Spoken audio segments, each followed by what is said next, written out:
Before the thunder of cannons drowned out reason, before empires cracked under the weight of revolution, there was a quiet kingdom bathed in golden silence, a Spain caught between shadow and dawn.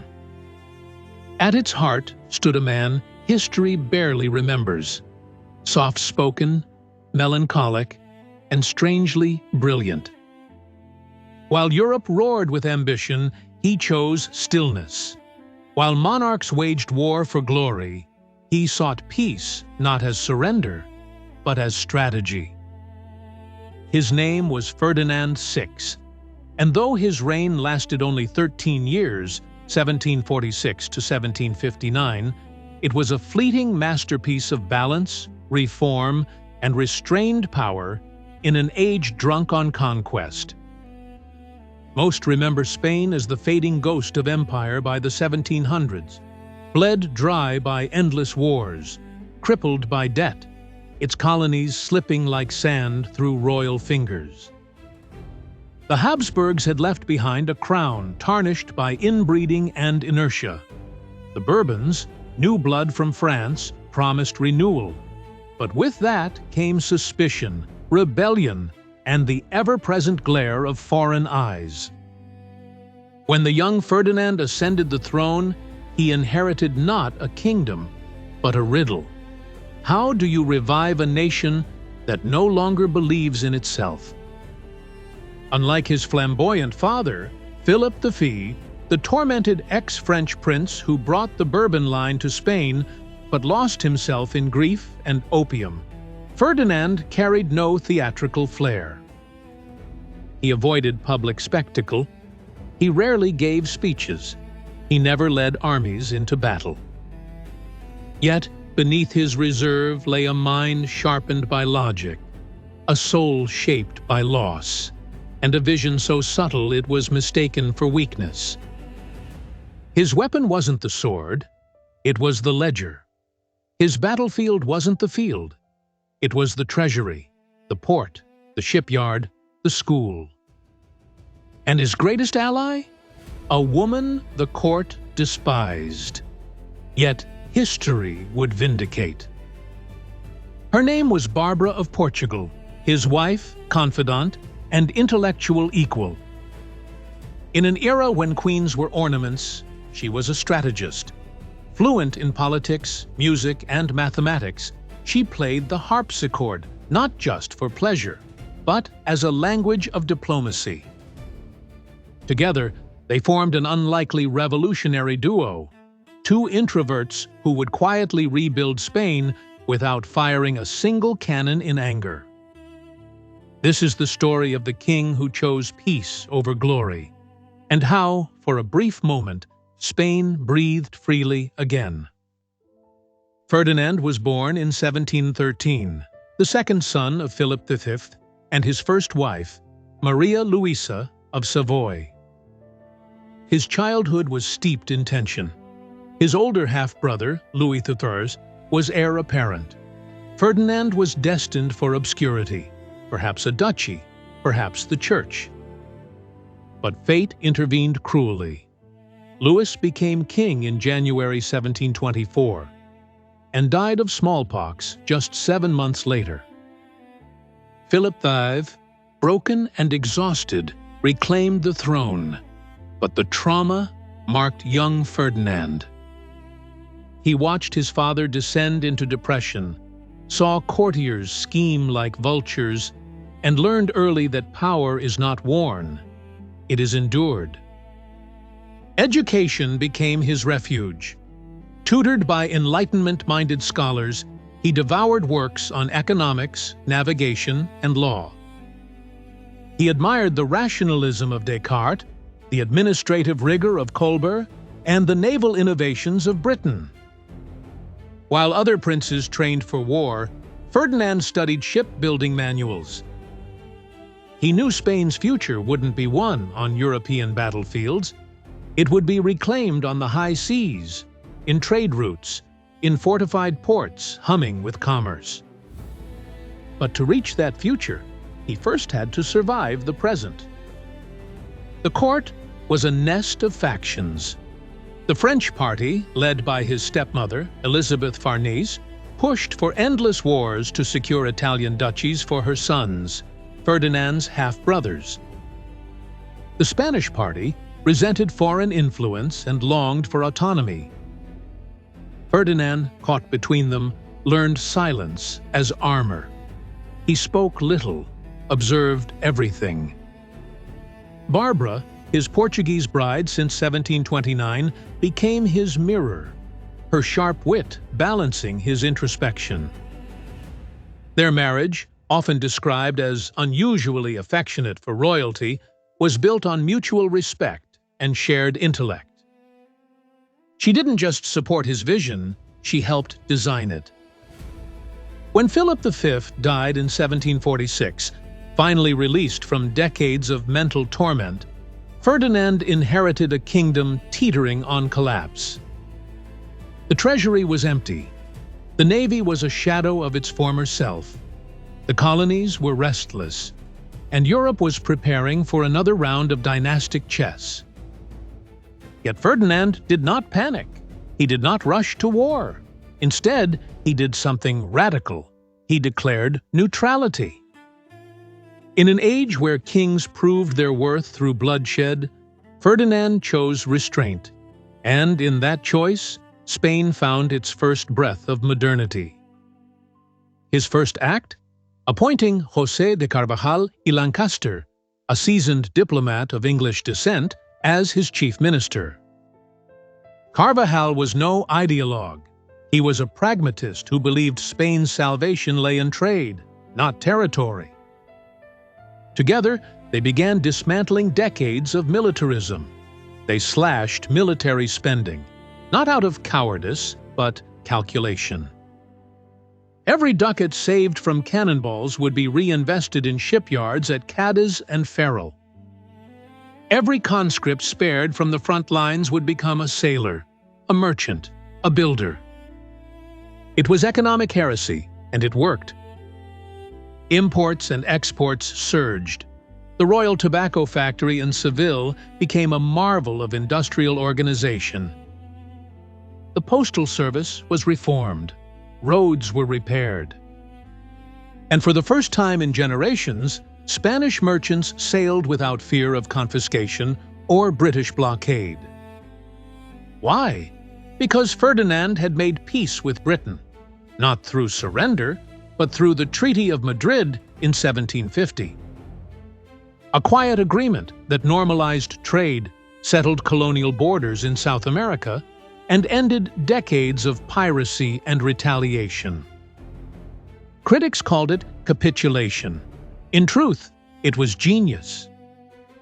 But peace abroad required order at home. And here, Ferdinand faced his greatest challenge: the entrenched power of the aristocracy and the church. Unlike his successors, he avoided direct confrontation. Instead, he used bureaucracy as a scalpel. He centralized tax collection, weakening noble tax exemptions. He founded the Royal Academy of Fine Arts, promoting secular culture. He supported the expansion of universities, especially in mathematics and engineering. Yet he never attacked the church head-on. He knew Spain's soul was Catholic. To reform, he had to work within its framework, not against it. This delicate balancing act defined his reign. He wasn't a revolutionary like Peter the Great, or a despot like Frederick the Great. He was a conservator, a restorer. His goal wasn't to invent a new Spain, but to awaken the one that had been sleeping beneath layers of war and waste. And for a moment, it stirred. In the ports, ships flew the Spanish flag with pride. In the salons, philosophers debated Newton alongside Aquinas. In the countryside, farmers saw stable prices and fairer taxes. It was not utopia, but it was hope. Yet shadows lingered. His half-brother, Charles, the future Charles III, ruled Naples and Sicily with vigor, making Ferdinand seem passive by comparison. The French court mocked him as the silent king. Even within Spain, whispers grew. Was he too gentle for a world of wolves? But Ferdinand knew the truth. True strength isn't loud. It's the quiet hand that steadies the ship in a storm. And Spain, after decades of chaos, needed steadiness more than glory. As the 1750s dawned, Ferdinand's peace held firm. But the world outside was fracturing. Britain and France were edging toward global war. Prussia and Austria clashed in Central Europe. Empires would rise and fall in the coming firestorm. Would Spain remain untouched? Could neutrality survive the tsunami of the 7 Years' War? Ferdinand knew the answer. Only if Spain's strength was undeniable. So he pushed forward, building, reforming, preparing, not for war, but to ensure war would never find them. His reign became a race against time. Every ship launched, every treaty signed, every school opened was a brick in a fortress of peace. And Barbara, his queen, his compass, stood beside him, playing sonatas in the evening as if to remind the world that civilization doesn't march to drums, it dances to harpsichords. But even the strongest harmony can be broken by a single note of grief. And soon, tragedy would strike, not from enemies abroad, but from within the palace walls themselves. For now, Spain breathed, and in that breath, a forgotten renaissance flickered, brief, brilliant, and all too human. Peace is not the absence of war, it is the presence of order. And in mid-18th century Spain, that order was being woven thread by thread by a king who refused to play by Europe's rules. While kings across the continent sharpened their swords for the coming storm, Ferdinand VI sharpened his quill. He signed trade agreements instead of battle orders. He funded naval academies instead of regiments. He hosted scientific salons instead of war councils. But peace, like glass, is beautiful yet fragile. And in 1753, a single crack appeared, one that would test whether Ferdinand's carefully constructed edifice could withstand the weight of personal sorrow. Queen Barbara, his intellectual partner and emotional anchor, fell gravely ill. Her health, never robust, began to decline rapidly. What started as fatigue became chronic pain, then near immobility. Physicians bled her, purged her, prescribed exotic remedies from the colonies, but nothing worked. Ferdinand, who had mastered statecraft with calm precision, now faced a crisis no treaty could resolve: the impending loss of the only person who truly understood him. He rarely left her side. Court business was conducted from her antechamber.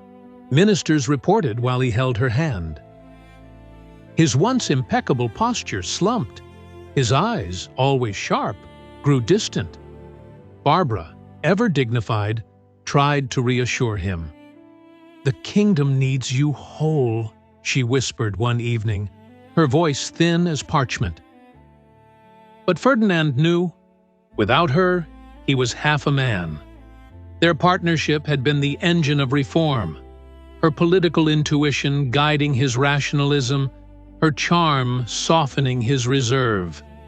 Now, that engine was failing. Yet even in grief, Ferdinand's discipline held.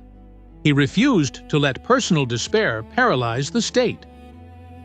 In fact, in the very months of Barbara's decline, he pushed forward his most ambitious project yet: the modernization of the Spanish Navy.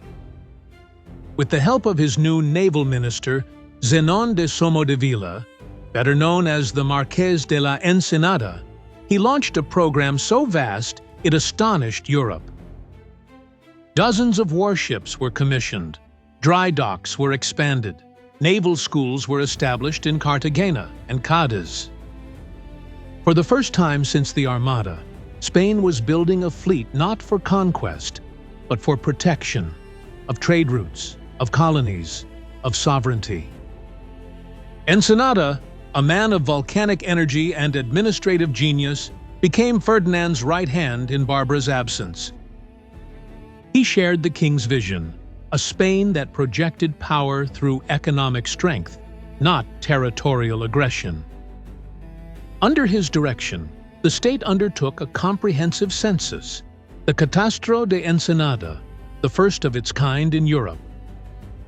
It mapped every village, field, and household to create a fairer, more efficient tax system. Nobles howled in protest. Their hidden wealth was exposed. But Ferdinand stood firm. Justice, he declared, cannot be blind to privilege. This was the paradox of his reign, deeply conservative in manner, yet radically reformist in policy. He upheld tradition in ceremony, but dismantled it in practice. He attended Mass daily, but appointed ministers who quoted Voltaire in private.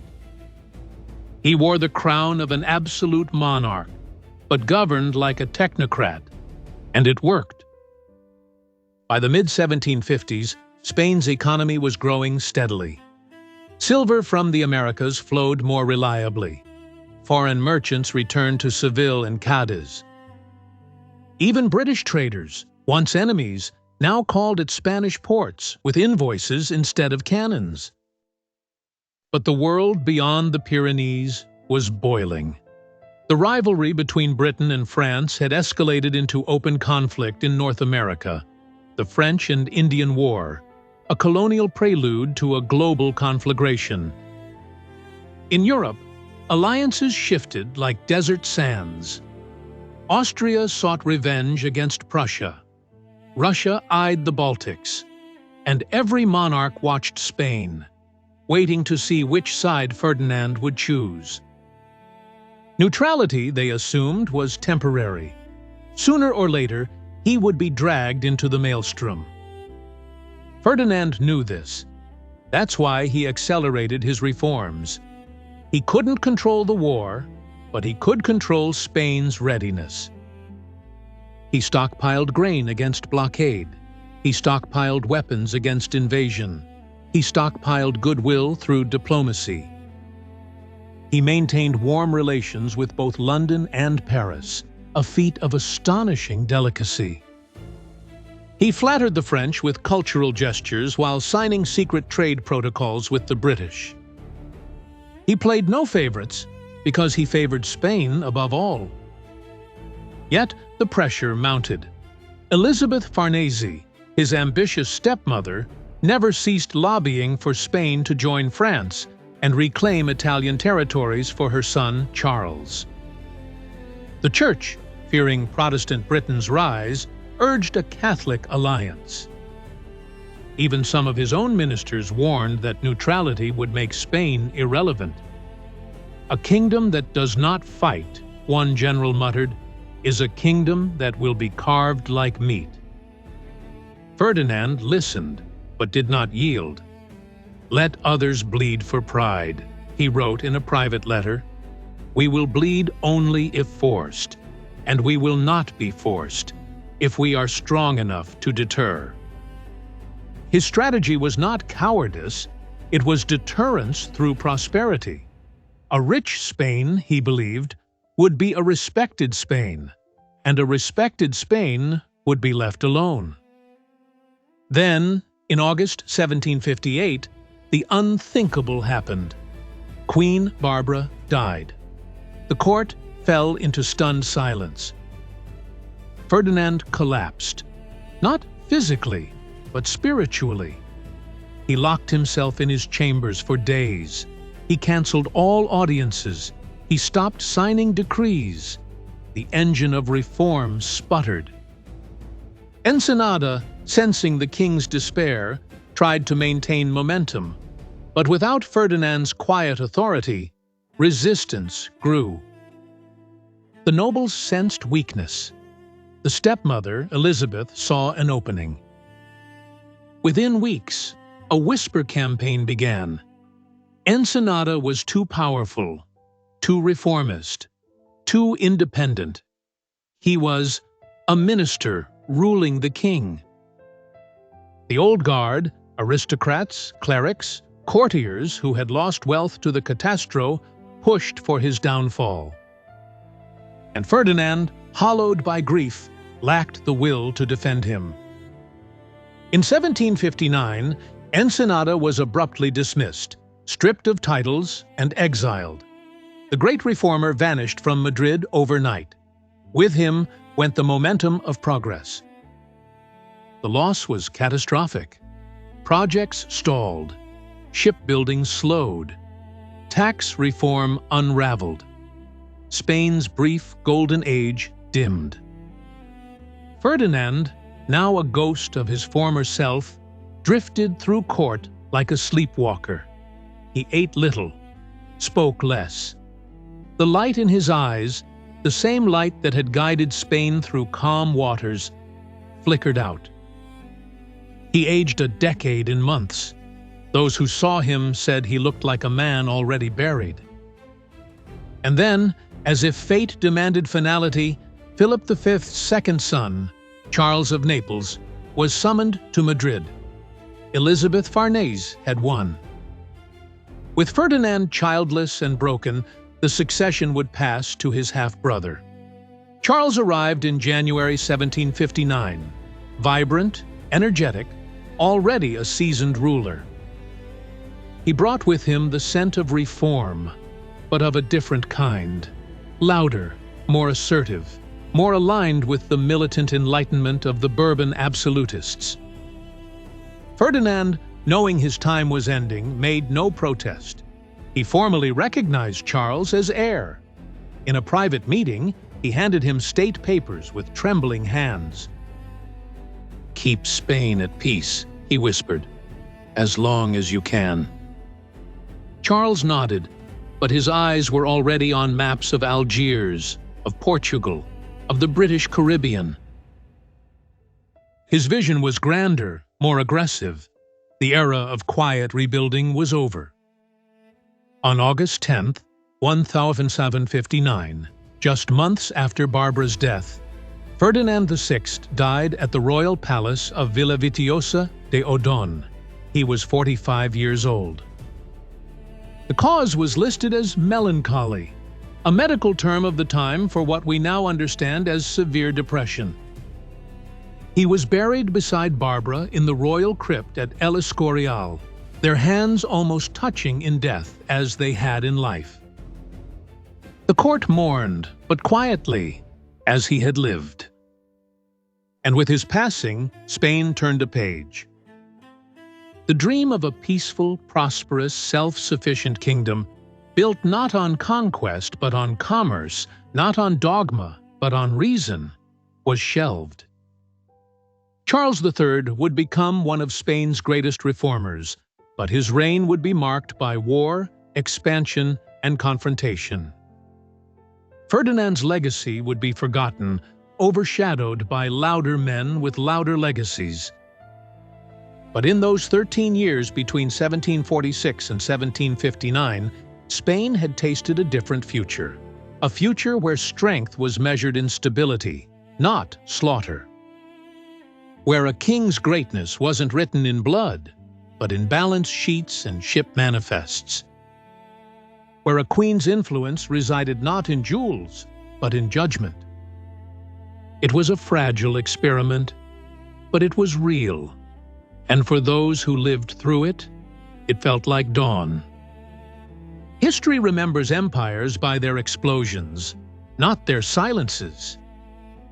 It celebrates the thunder of Napoleon's cannons, the blaze of Catherine's courts, the drama of Louis XVI's fall. But what of the reigns that avoided disaster? What of the leaders who prevented war instead of winning it? Their names fade, not because they failed, but because they succeeded too quietly. Ferdinand VI's Spain is one such forgotten triumph, a nation that stepped back from the brink and chose, deliberately, to heal. In the aftermath of his death, the world plunged into chaos. The 7 Years' War, history's first true global conflict, raged across continents. Millions died. Empires shifted. Britain emerged dominant. France was humiliated. Prussia survived against all odds. And Spain? Under Charles III, it entered the war in 1761 on France's side and lost Havana and Manila to the British in a matter of months.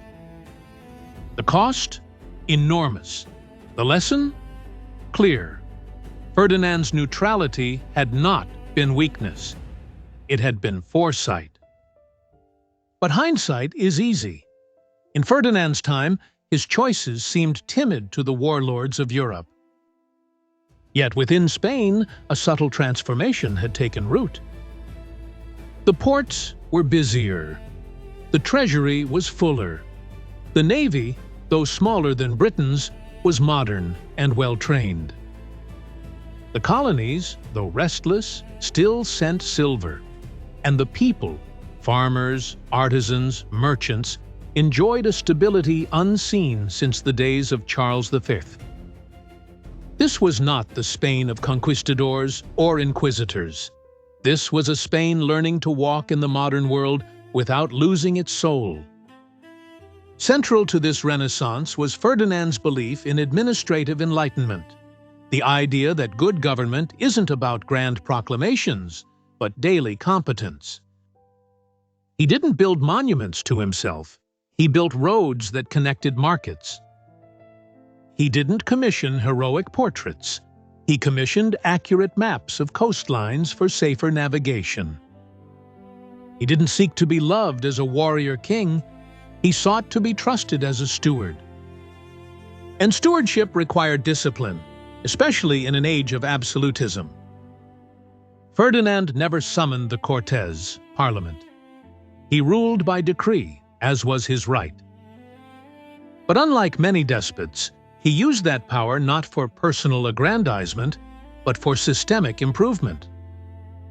He created specialized councils for trade, for the navy, for the colonies, staffed not by nobles, but by experts. Lawyers, merchants, naval officers, men who understood their fields, not just their lineage. This was meritocracy in embryo. His relationship with the church was equally nuanced. He remained devout, attending Mass daily, funding religious charities, but he resisted clerical overreach. When the Pope tried to assert authority over Spanish bishoprics, Ferdinand pushed back firmly. "The crown protects the faith," he declared, "but the faith does not rule the crown." He allowed Jesuit education to flourish, but also supported secular academies. He walked the tightrope between piety and progress with remarkable grace. And then there was culture. Under Ferdinand, Spain's intellectual life quietly revived. The Royal Library expanded its collections. Translations of Newton and Locke entered scholarly circles, carefully, discreetly, but undeniably. Music flourished. Farinelli, the legendary castrato, had been Philip V's court singer, but Ferdinand kept him on, not for spectacle, but because he believed beauty calmed the soul. Barbara and Ferdinand often listened to him together in the evenings, their shared silence more intimate than words. This cultural flowering wasn't flamboyant like Versailles or Vienna. It was intimate, reflective, almost monastic. Salons in Madrid discussed agriculture more than metaphysics. Poets wrote odes to olive harvests, not just divine right. It was a civilization turning inward, not in retreat, but in recollection, relearning who it was before the empire shattered. But the greatest testament to Ferdinand's success was what didn't happen. No rebellions, no famines, no bankruptcies. In an era when every major European state faced internal collapse, France with its bread riots, Britain with Jacobite uprisings, Russia with palace coups, Spain remained stable. Not because it was oppressed, but because it was governed well. People don't revolt when they feel seen, heard, and fairly treated. Yet this stability came at a personal cost Ferdinand could never repay. His marriage to Barbara was childless, not by choice, but by biology. In an age where heirs secured dynasties, their union was seen as incomplete. Gossips whispered about curses, about divine punishment for Bourbon ambition. But Ferdinand and Barbara never expressed public regret. Their legacy, they seemed to believe, would be Spain itself. And for a time, it was. When the Lisbon earthquake struck in 1755, one of the deadliest natural disasters in European history, Ferdinand didn't hesitate. Though Portugal was a rival, he sent ships with grain, medicine, and engineers. Barbara, whose family ruled Lisbon, wept, but Ferdinand acted without sentimentality. "Humanity before borders," he told his council. The gesture earned Spain rare goodwill across Europe.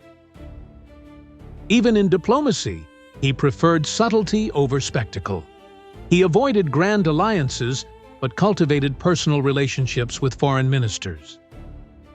He wrote letters in his own hand, polite, precise, never threatening. He returned intercepted diplomatic correspondence out of respect for protocol. In an age of espionage and betrayal, his integrity became a quiet weapon.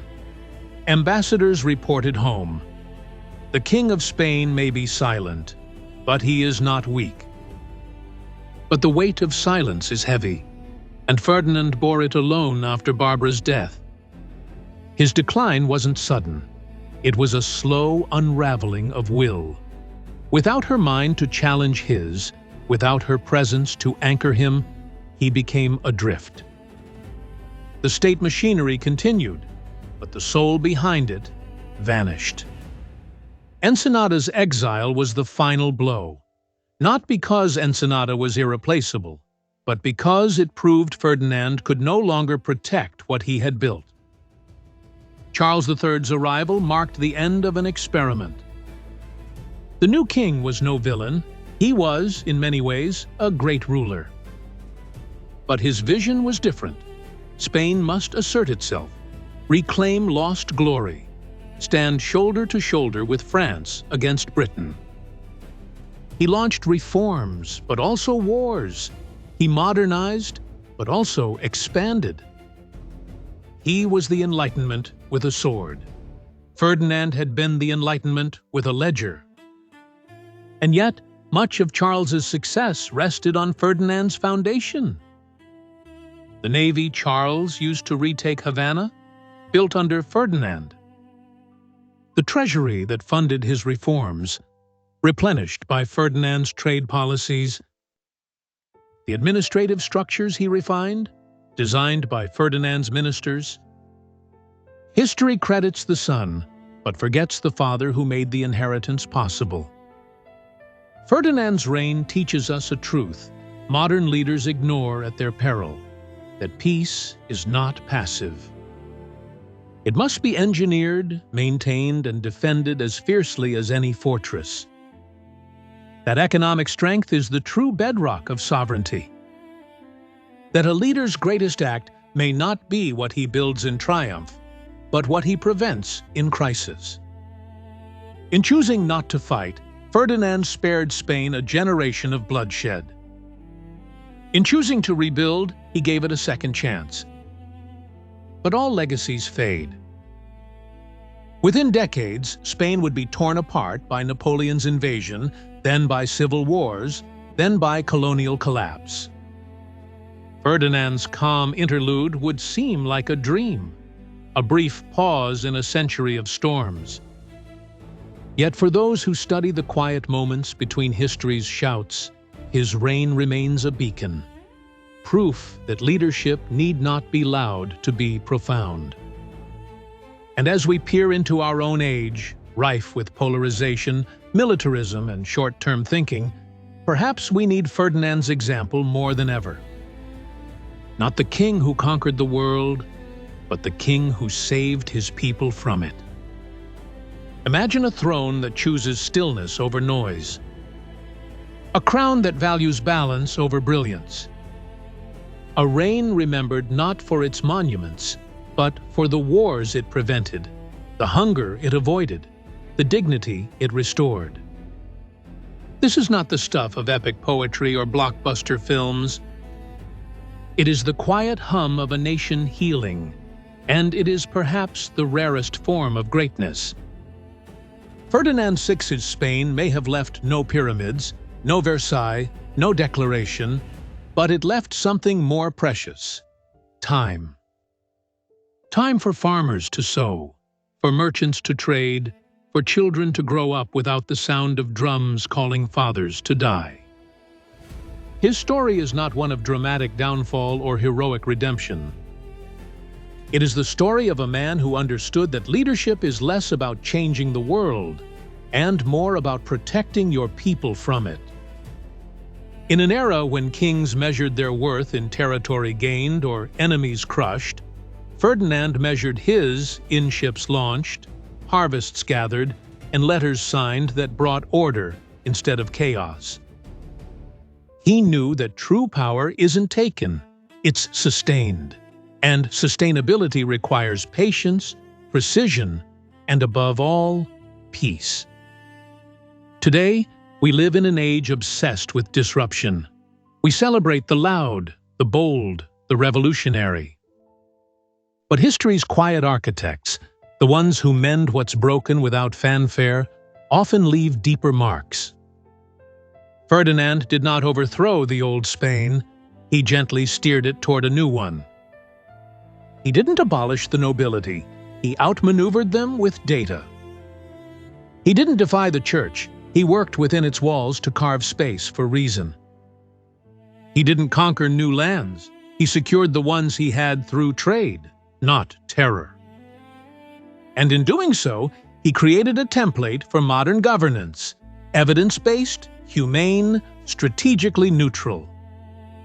Nations like Switzerland, Singapore, and Costa Rica have followed similar paths, choosing prosperity over prestige, diplomacy over dominance.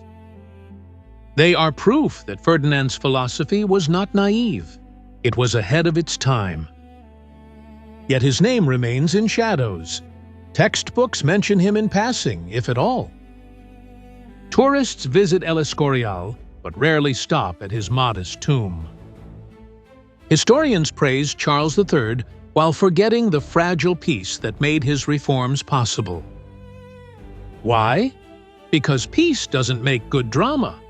Silence doesn't trend on social media. A balanced budget doesn't inspire ballads.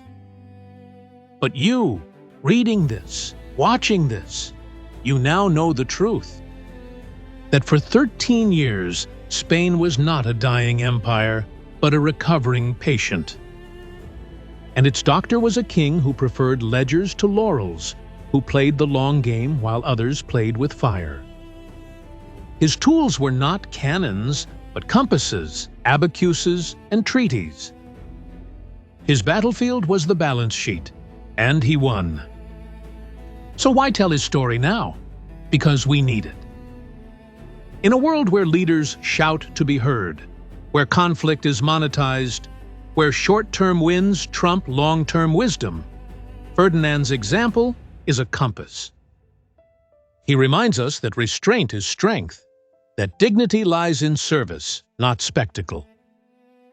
That the greatest legacy a leader can leave is a people who never had to suffer for his ego. And that brings us to you. If this story moved you, if you value depth over distraction, truth over trends, then you belong here. This channel is not about viral noise. It's about forgotten truths, hidden histories, and the quiet heroes who shaped our world without demanding statues. We dive deep into the overlooked, the understated, the profoundly human stories that textbooks skip but souls remember. We don't chase algorithms, we chase understanding. And to keep doing that, to uncover more stories like Ferdinand's, we need you. Not just as a viewer, but as a guardian of memory. So if you believe history should honor the healers as much as the conquerors, if you think silence can be revolutionary, if you want more content that challenges, enlightens, and refuses to look away from complexity, then subscribe. Hit that button, ring the bell. Join our community of curious minds who know that the past isn't just dates and dead kings, it's a mirror. And sometimes, in the quietest reflections, we find the clearest vision of who we could become. Because the next forgotten story, it might just change how you see the world, and we'll be here, digging, questioning, remembering, so you don't have to wonder alone.